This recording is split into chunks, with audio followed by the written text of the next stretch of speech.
is not my son. It is myself. It is I, who for these 25 years have opposed capital punishment, have contended for the inviolability of human life, have committed this crime for which my son is now arraigned. Here, I denounce myself, Mrs. Advocate General. I have committed it under all aggravated circumstances. Deliberately, repeatedly, tenaciously. Yes, this old and absurd Lex Talionis, this law of blood for blood, I have combated all my life. Gentlemen of the jury, and while I have breath, I will continue to combat it by all my efforts as a writer, by all my words, and all my votes as a legislator. I declare it before the crucifix, before the victim of the penalty of death, who sees and hears us, before the gibbet, to which 2,000 years ago, for the eternal instruction of the generation, the human law.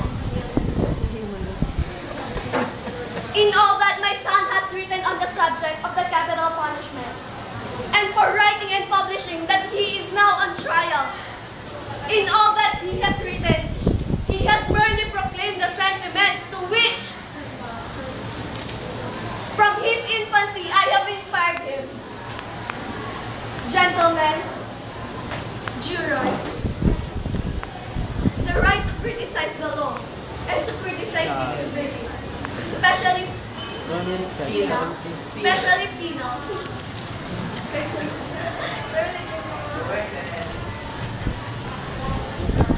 Gentlemen, jurors, the right to criticize the law and to criticize it severely, especially penal, is placed beside the duty of amelioration, like the torch under the work of the artisan's hand.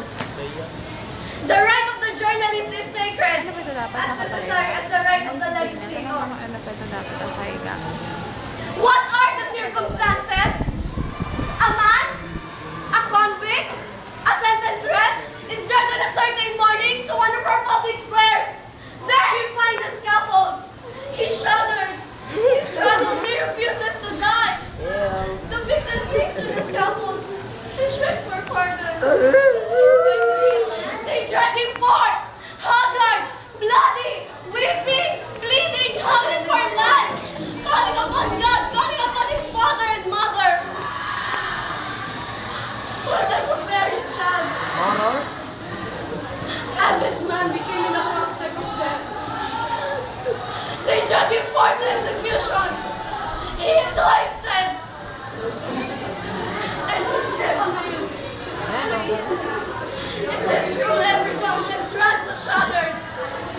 Never had legal murder the been with an aspect so indecent, so abominable, and feel jointly implicated in the deed. It is at this very moment that from a young man's breast escapes a cry, a cry of pity and anguish, a cry of horror, and a cry of humanity. And this cry you would punish?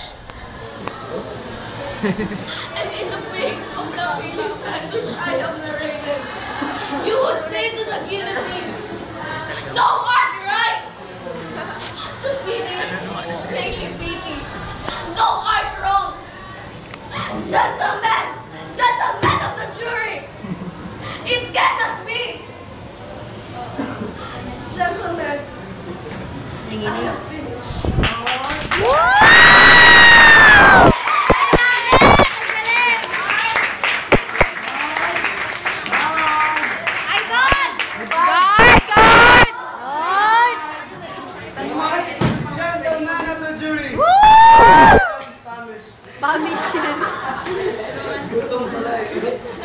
The word famished means hungry. I am famished. Sir?